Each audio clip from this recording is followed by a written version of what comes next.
Africa today is a continent of 54 countries, a varied landscape, peoples and languages. But they're all united by a history of fighting foreign subjugation. It's difficult to cover a crucial period of the African story in one episode, so these are just a few highlights of African resistance and liberation. The struggle for independence was mostly won through peaceful and organized mass resistance, demonstrations, strikes, and political rallies. But sometimes Africans had to resort to arms in the face of discrimination, oppression, and bloody crackdowns by European colonial powers or white settlers.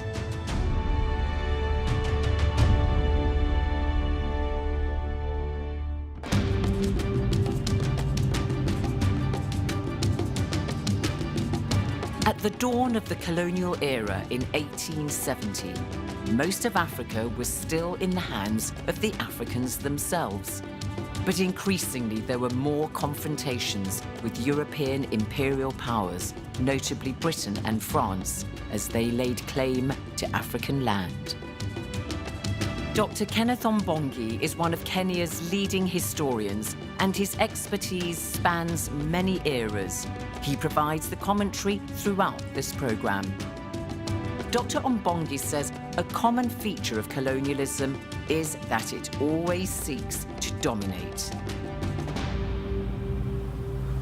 That intrinsic tenet of imperialism is actually the fundamental reason why the Africans resisted it. People are resisting the alienation from their cultural, social roots. The bottom line was that the colonial system was totally oppressive. And Africans fought against these oppressors. One of the last survivors of the Mau Mau movement in Kenya tells us why he joined the resistance. That is because the European settlers were treating us like animals in the land of Kenya.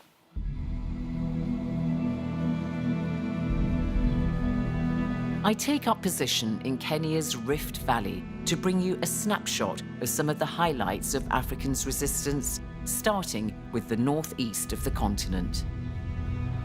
Between 1880 and 1914, resistance in northeast Africa led to the loss of many thousands of lives in battles against European forces.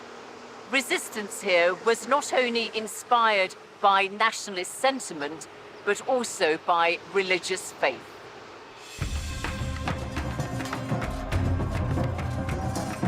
These men in a suburb of the Sudanese capital, Khartoum, are seeking a higher state of spirituality at a weekly gathering.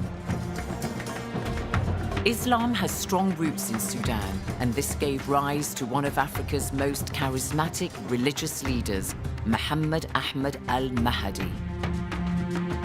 In 1885, he famously defeated the British general Charles Gordon in Khartoum. The British wanted control of Sudan to consolidate their hold on neighboring Egypt. I go to Khartoum, where I was born, to meet the Mahdi's grandson, who tells me why that victory was so significant. For the whole of Africa, it represented the most successful resistance movement to imperialism at the time. He was no doubt an inspired person and an inspirational person too. There was total Sudanese support of the movement because he really expressed the aspirations of the people.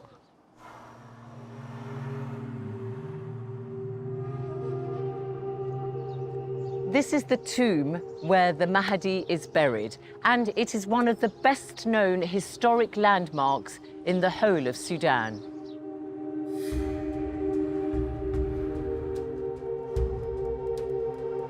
After the death of the Mahdi, it fell to his successors to maintain Sudan's sovereignty and independence. But their efforts were not so successful, and they met with defeat at a major battle here in Omdurman. The British, led by General Kitchener, avenged the death of Gordon at the Battle of Omdurman in 1898. I think what the British did was, in General Kitchener's terms, kind of vindictive campaign. Like the Mahdi in Sudan, Sayyid Muhammad Abdullah Hassan in Somalia also derived authority from religion. He fought a 20-year war against the British and Italians and gave them this warning. If you wish war, I am happy. If you wish peace, I am also content. But if you wish peace, go away from my country to your own. If you wish war, stay where you are. Muhammad Abdullah Hassan is known as the father of Somali nationalism. Neighbouring Somalia is Ethiopia, a country with a royal dynasty dating back many hundreds of years.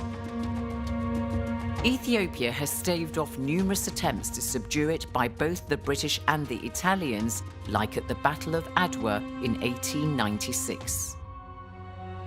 This is the town of Adwa today, and indeed, the battle is still a source of great pride for the people here and for all Ethiopians.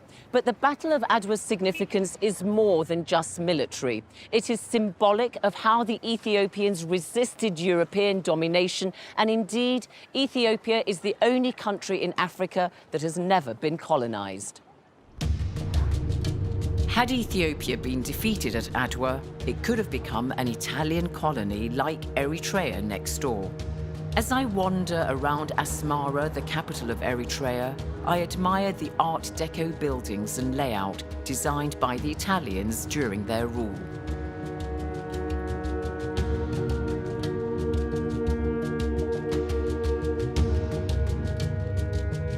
And if you go to the Eritrean Red Sea port city of Massawa, you can see the ruins of the palace where the former Ethiopian Emperor Haile Selassie spent his holidays. During his reign from 1930 to 1974, Haile Selassie was for many Africans an important advocate of independence. The emperor's granddaughter remembers him. My grandfather, the emperor, was a great influence. My grandfather, the Emperor Haile Selassie, would make sure when he visited schools, he would take us with him. When he hospitals, he would take us.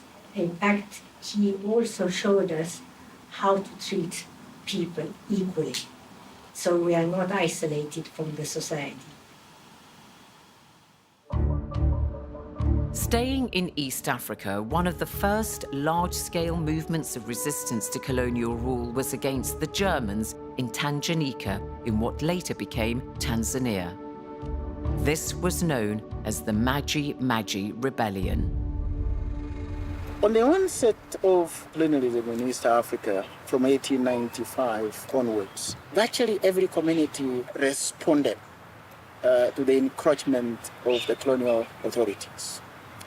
Some responded according to the dictates of the environment they were in, that they had been reduced to a level where they can not resist a mighty power that had the advantage of a gun.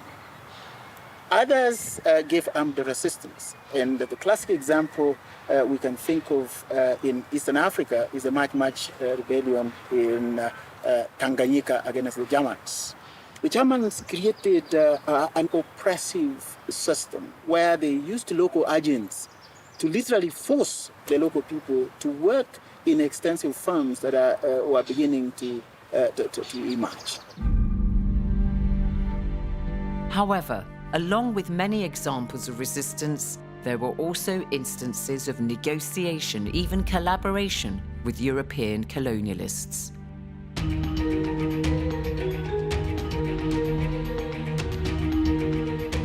The Kingdom of Buganda, in what is today Uganda, allied itself with the British in the last decade or so of the 19th century because the king, or Kabaka, Mwanga II, saw that their interests aligned.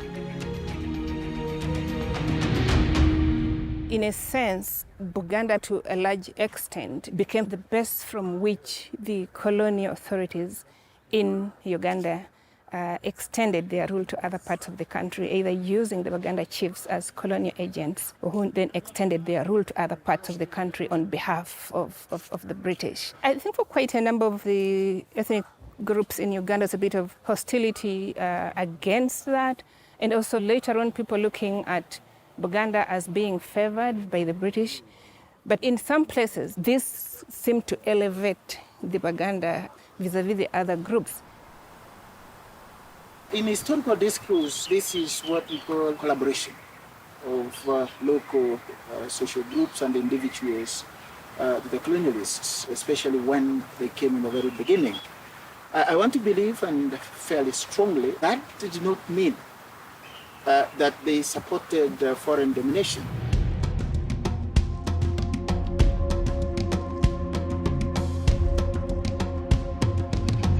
In West Africa, there were some alliances with the colonial powers, but most rulers opted for armed resistance against them. In modern-day Senegal in West Africa, there was one illustrious example of resistance against the French from the late 19th century. Lat Dior was from a ruling dynasty in a Wolof state which had endured for centuries. He died fighting the French at the Battle of Dekele in 1886. His legendary horse, Malau, is forever immortalized in this giant statue in the capital, Dakar. Also in West Africa, in Côte d'Ivoire, President Alassane Ouattara talks about his pride at being descended from Sékou Ouattara, the Emperor of Kong, who fought the French in the early 1700s. Well, Sékou Ouattara was emperor of Kong. Kong was an empire, but the empire went from Mali all the way to Togo. It covered part of Côte d'Ivoire, of course, or Burkina, Ghana, and Togo. You'll see that you have Ouattaras from Mali all the way to Togo. It was an industrial sector, arts and crafts, but also religion. The mosque is very, very well known. Many people used to go there for pilgrimage. They say that if you go to pray in Kong on a Friday, whatever you wish happens. And it's true, because I went to pray there when I was in the opposition, and 2 years later I was elected. You refute the idea then that some historians of the colonial era have, that the Africans welcomed the colonial powers with open arms. No, there was real resistance. No, that's not true. We fought them. No. In Kong, Samori Touré fought them, and Sékou Ouattara fought the colonialists. So I'm very proud to be a descendant of Sékou Ouattara. I wish I could be an emperor. It would be much better than being president. Those who fought the colonial powers were regarded as heroes by Africans. But for Europeans, they were seen as a force that had to be defeated. At times, the violence used was extreme. One especially tragic example is the fate of the Herero and Nama people in what is today Namibia in southern Africa. In 1914, the Germans killed tens of thousands of them in retribution for an uprising. Some were killed outright, many were left to starve to death. It becomes a little bit difficult to isolate each colonial power and say this was less atrocious than the other. The example of the Germans in Namibia and the literal extermination of the Herero people is a classic example of what a number of colonial powers did in and around Africa. Typical of what a colonial force can do when it is faced by resistance from the people who refuse to be dominated. Across the continent, resistance was met by defeat and European occupation. This came early in North Africa. Algeria, which had been ruled by the Ottomans, fell to the French in the first part of the 19th century. Within 60 years, the rest of North Africa was subjugated. At the turn of the 20th century, all of Africa was in the hands of the Europeans, except Ethiopia and Liberia, the country created for emancipated slaves. However, the drive for independence could not be extinguished and soon gained momentum with the onset of the World Wars. The First World War was, I think, one of the most significant ingredients in generating the initial nationalistic sentiments in a number of colonies in Africa. In Eastern Africa, the Africans fight along the British soldiers, the King's African rivals. When they come back, the war is ended. The colonial government in Nairobi decided to reward the British ex-soldiers with the land. They didn't do so to the Africans. I'm very sure that the question of discrimination became open at that point in time. And then the economic structure, the economic social structure that comes subsequent to the First World War is one that put the Africans at the lowest echelon of the society, both economically and socially. But there was also a drive by the colonial authorities after the First World War to encourage education amongst the locals so that they could perform administrative and clerical duties in the colonial administration. True, encourage education. But colonial education was basically an imperial tool to prepare the Africans to be subjects of the empire. It was expedient. It was very well framed to produce a subservient African who would serve the interests of the colonial regime and the dynamics that came with it. That is why, all the way up to the 1940s, 1950s, the Africans were actually having access to basic rudimentary education. The Second World War, more or less like the First World War, provided a forum where an African and a white settler could share in the battlefront, share in the sufferings that came with fighting the enemies of empire at the time. The African carrier corps, who were very common during the Second World War, those who fought in the battlefront, came to realize that indeed these are people like us. They have their fears, they have their interests. And we are fighting in the same cause now. And it created a situation where there were expectations that after this, we will be granted our rights as human beings just like them. The international climate had also changed after World War II. The independence of India in 1947 stiffened the resolve of the Africans. And Europe was weaker and the United States was opposed to the imperial project. America decides that it was not to their national interest for the British, the French, the Germans to continue having their colonies across the continent. Not because they loved Africa, I guess, not because they were magnanimous, but because of their interests and the emergence of independent India. Other colonial territories thought that if India has made it, we can also make it. Ideology also played its part in boosting and uniting Africans in their actions to gain independence. There were strong ideas and theories of black empowerment, negritude and Pan-Africanism defined by African intellectuals on the continent and also in the diaspora. One of the main proponents of negritude was the first president of Senegal, Léopold Senghor. I meet his nephew, Racine Senghor, in the capital, Dakar. Et cette notion de négritude était une manière de montrer les valeurs de civilisation du monde noir. Rappelez-vous que la colonisation était fondée sur le fait que les Africains n'étaient pas civilisés et qu'il fallait leur apporter la civilisation. C'est la fameuse mission civilisatrice. Mais les Senghor et autres ont commencé par montrer que non, l'Afrique a des valeurs de civilisation. Et ils ont tout fait pour montrer ces valeurs. D'ailleurs, leur création littéraire, cette création littéraire est inspirée fondamentalement par les formes artistiques africaines. Mais au-delà de cela, c'est affirmer son identité culturelle et se projeter dans le monde. After the break, we see how Africans won their struggle for liberty and how colonial rule was almost completely ended by the mid-20th century.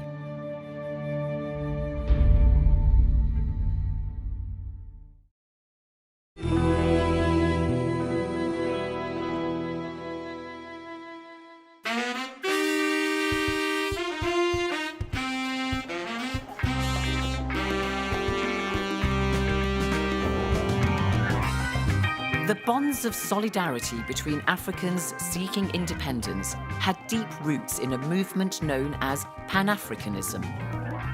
The late Nigerian Afrobeat legend Fela Kuti was a big advocate of Pan-Africanism, which states that unity amongst all people of African descent is vital to progress. His son, Seun Kuti, meets me at the former family home in Lagos, which is now a cafe and museum dedicated to Fela Kuti's memory, with plenty of pictures of him on display. My father used to always say, Africa will unite. He didn't say must. He used to say, he said when he was younger, he said, Africa must unite. But he realized that it's the will of the people. So Africa will unite. That was his own vision, because he believed that we as Africans, we share a common energy that, if can be just channeled towards our own growth and our own development, we can really achieve a lot for ourselves.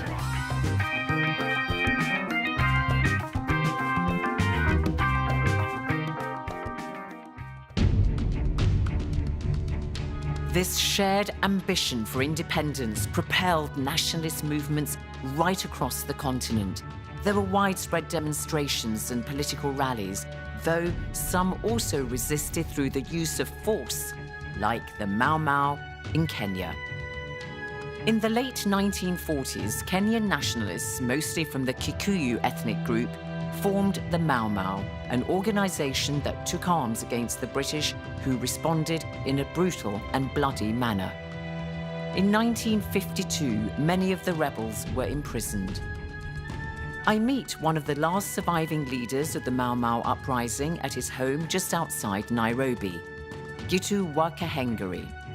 He was imprisoned along with his father for 7 years in the 1950s.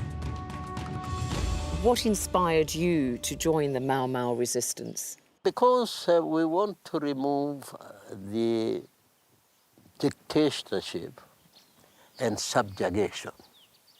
That is because the European settlers were treating us like animals in the land of Kenya.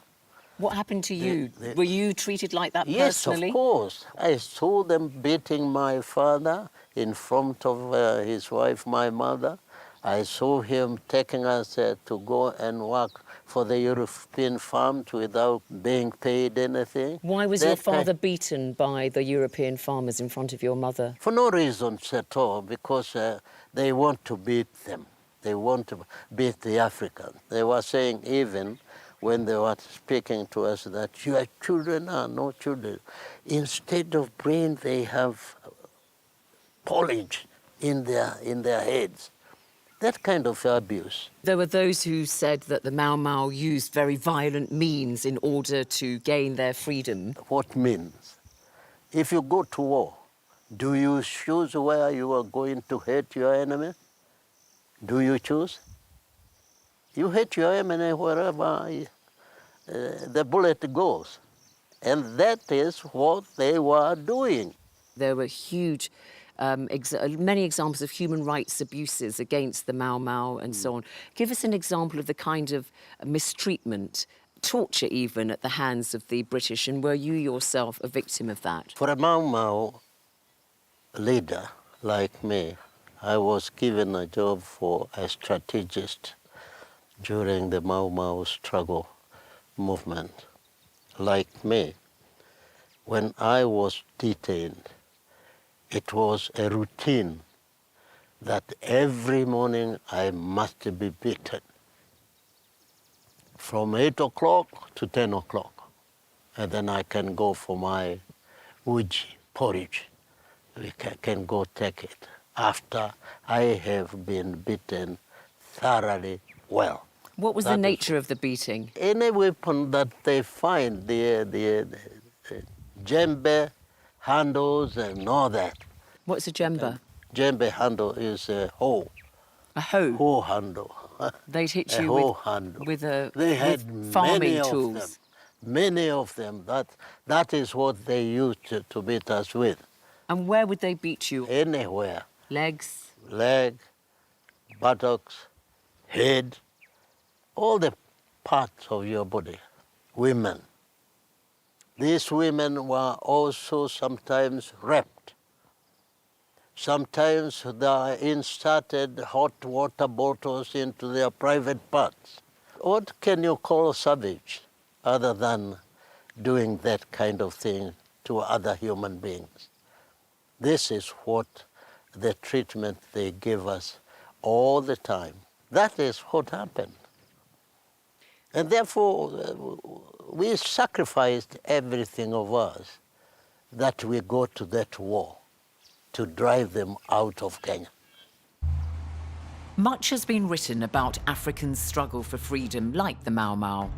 But this series is based on UNESCO's General History of Africa, the GHA, which brings the continent's history from the perspective of its own people.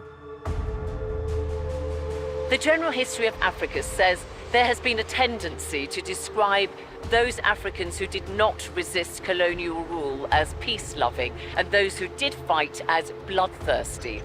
It says there was resistance to Europeans in virtually every region in Africa where they were present.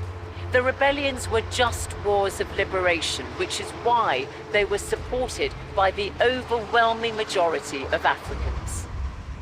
The very interesting dichotomy between those who resisted and those who did not resist is fairly misleading in my view, because response to an encouraging colonial regime can either be by confrontation or can be by co-option. Of course, you cannot rule out the fact that the arrangement of colonialism, there are some African groupings who saw it as an opportunity for advancement. But the point is, colonialism means the same and one thing. It alienates, it dominates, and it controls. Even the people who purportedly benefited from it were literally alienated, dominated, and controlled. The Mau Mau of Kenya inspired many freedom fighters across Africa. But there is a struggle for liberty that remains one of the most destructive in the history of Africa, the War of Independence in Algeria. By 1935, most of the Maghreb states of North Africa had fallen mostly to France. In fact, the French had captured Algeria as early as 1830, which goes a long way to explaining why the Algerian War for Independence was the bloodiest on the continent.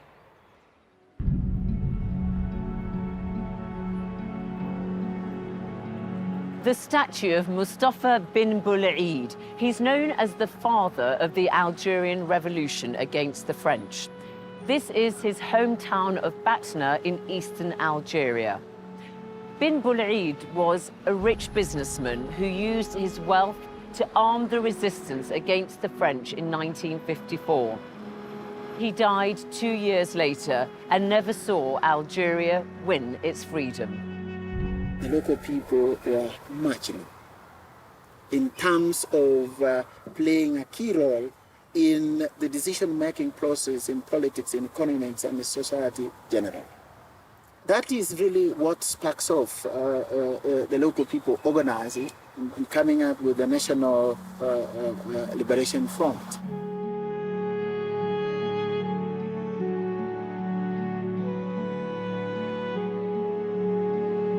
I make my way to the capital, Algiers, to meet one man who remembers the period of French rule. كانوا الجزائريين عايشين في الدرجة 10 ماشي في الدرجة الثانية ولا الثالثة. كان الجزائري ما عنده حق في حتى حاجة، ما عندنا حق في والو. هاي ليك المعاملة اللي عملتنا بها فرنسا. عولا مسدس وهما كانوا عندهم طيارات وكان عندهم نظام وكانت عندهم حاجة. هما العسكري يعني الجندي لما يكمل لاباتروي يروح للكازيرنا ينام. واسمها الكازيرنا بالعربية تاكانا يروح يرقد. والمجاهد مسكين لما يحبس الكروشاج يلزم له يقطع الواد مشمخ ويبات مشمخ. يعني الفرق كان كبير. وحنا لحقنا اللي باش نحينا وجبناها هذيك الاستقلال هذيك يعني ان بري فور سومه غاليه. خلصنا الغالي، خلصناها غاليه. احنا فرنسا ما عطاتناش الاستقلال كما يقولوا، عطاونا الاستقلال. احنا دينا الاستقلال، ما عطاوناش، احنا ديناها الاستقلال والحمد لله.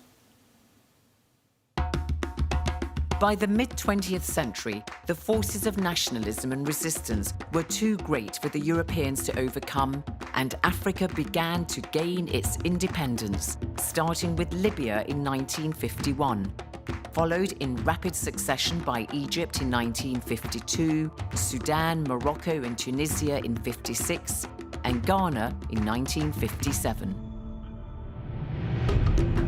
Jamal Abdel Nasser, Egypt's charismatic leader, was one of the main advocates of Pan-Africanism and indeed arranged the marriage of an Egyptian Christian woman, Fathia, to Ghana's first president, Kwame Nkrumah. Ghana's path to independence was based on the peaceful mass movement he led against the British, but Nkrumah lost power within a decade. Kwame Nkrumah was deposed in a military coup in 1966 when he was on a mission to the Far East. He was offered asylum by President Sékou Touré in Guinea, and he remained there until his death in 1972. It wasn't until the 1980s that Nkrumah's body was repatriated and buried here in this magnificent marble mausoleum surrounded by fountains. When in 2007 his wife Fathia died, she was buried alongside him, and the inscription on her tombstone says, "Beloved wife of a great man, she faced adversity with courage." Samia is one of Kwame Nkrumah's 3 children with Fathia. He was a man of the people. He moved all over the country, setting up bases. So he was a good organizer. I guess he gauged the mood of the country, of the people, that they were impatient for change. He was the man of the moment, the catalyst, I would say, for our independence. But as he said, many people were part of this movement, many, including women, particularly women, who were great supporters of the movement, of the party eventually formed. They financed it. And I'm not talking only about intellectual women, but even traders, women from all walks of life. Well, it's very important you raise that, actually, because obviously the post-colonial first leaders of Africa are all men.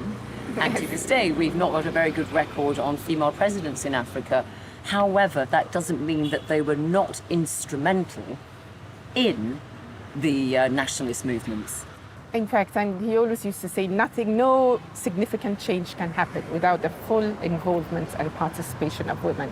So he has this radical statement, and it's in one of his books, and it goes something like, you can measure the degree of a country's revolutionary awareness by the political maturity of its women.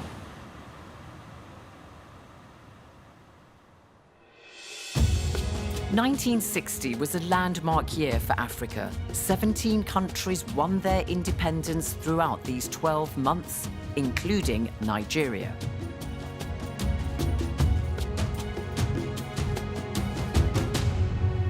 Freedom Park in Lagos is a welcome refuge from the hustle and bustle of city life. And there are also busts and statues to some of the most iconic figures in modern-day Nigeria. This wasn't always a place of greenery and serenity, because in fact, Freedom Park was established on the grounds of Her Majesty's prison.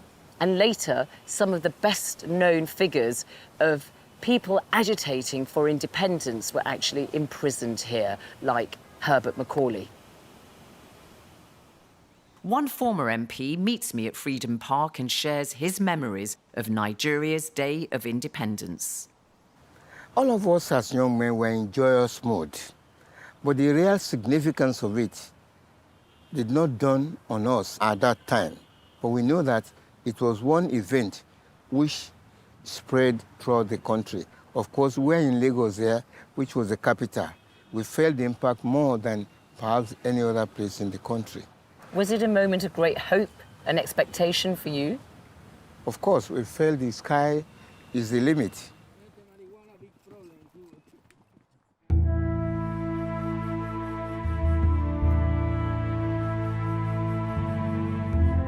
But blue, clear skies soon gave way to grey realities, and the peace and prosperity Africans had aspired to proved elusive. Africa was free, but external powers still exerted influence. The Cold War between the United States and the Soviet Union meant each side armed its supporters, creating instability in Africa. A striking example is the Democratic Republic of the Congo and the fate of its first Prime Minister, Patrice Lumumba. Businessman Francois Lumumba is the son of Patrice Lumumba, and he lives with his family in Kinshasa, the capital of the DRC. He explains how his father was caught up in the Cold War and assassinated in 1961 by his political rivals, including the army chief Mobutu Sese Seko, who later seized power and became one of Africa's notorious dictators. The plot to kill Patrice Lumumba was backed by the Americans and Belgium, the former colonial power. Ici, avec la différence, avec les autres qui voudraient l'indépendance toute court, indépendance. Mais Lumumba, il voudrait l'indépendance avec l'indépendance politique et l'indépendance économique. Et c'est là, les Belges, qu'ils ont senti que Lumumba, il veut leur priver de leurs privilèges. Leurs privilèges, alors d'où ils ont fait tout pour affaiblir le gouvernement Lumumba. Nous avons vu ça. Et qu'en le traitant qu'il est des communistes, qu'il est proche avec les soviétiques, ce qui n'était pas... Il a réussi de mobiliser les masses populaires. Le peuple, ils ont senti que Lumumba, c'est le sauveur, qui vont sortir dans la situation là où ils se retrouvaient, qu'ils ont senti aussi qu'il n'est pas tribaliste. Il veut le Congo uni, indépendant, tout ça, et les gens, ils étaient extrêmement sensibles à ce genre de situation. Francois Lumumba was 10 years old when his father was killed. C'était dramatique et non pas dramatique, parce que là, on a vécu comment que Lumumba, il était appuyé, aimé dans tout le monde, parce que sa mort, que nous, on n'a jamais cru qu'il était, disons, assassiné, il va s'en sortir, tout, etc. Mais ça nous a fait le choc. Comme tous les enfants, on était fiers que nous sommes ses enfants. Et jusqu'au bout, et quand tu vois même, quand on l'a assassiné, il n'a jamais été à genoux, il n'a jamais pleuré, il a toujours gardé ses ennemis en face.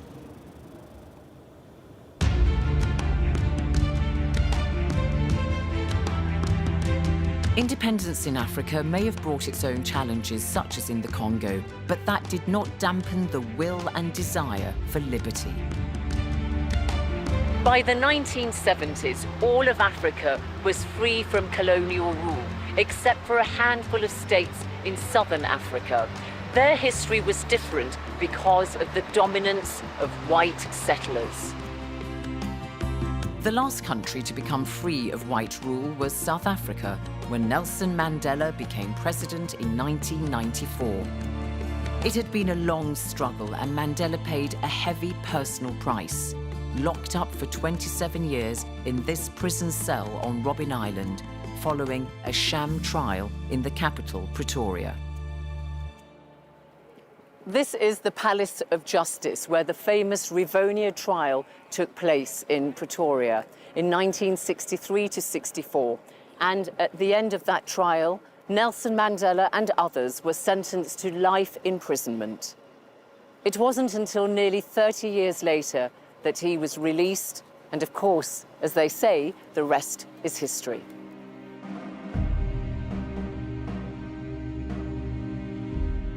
To paraphrase the title of Mandela's autobiography, it has been a long walk to freedom for Africa, and colonialism has left an indelible mark on the continent.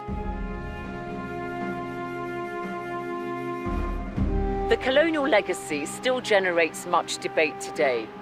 Those who believe it was an unmitigated disaster and brought nothing but underdevelopment for Africa are perhaps overstating the case. But nor was it an unqualified blessing for Africa. UNESCO's General History of Africa says the evidence shows that economic exploitation far outweighed economic development. And so, on balance, it says that the colonial era is a period of growth without development, a period of lost opportunities, and of humiliation for the peoples of Africa. Largely, I would agree with the assessment that colonialism was more of a liability than an asset to post-colonial Africa. We survived the slavery and slave trade. We survived colonialism. We are surviving the post-colonial tendencies that seem to subjugate us more than support the development of this continent. This is a history that gives hope. Talks about the resilience of the African race. We have made it in the past, and the young people in the continent need to know that we have what it takes to survive future challenges and create a better Africa than it is today.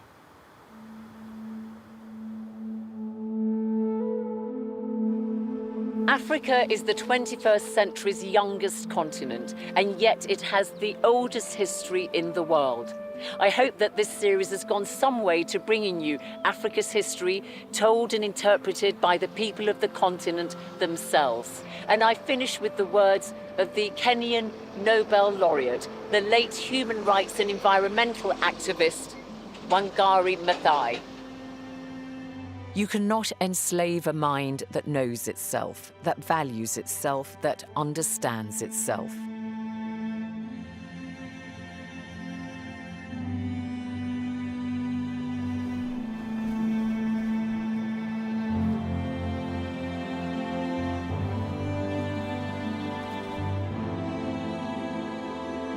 Thank you for watching this series, The History of Africa, with me, Zainab Badawi. I hope you've learned from it as much as I have.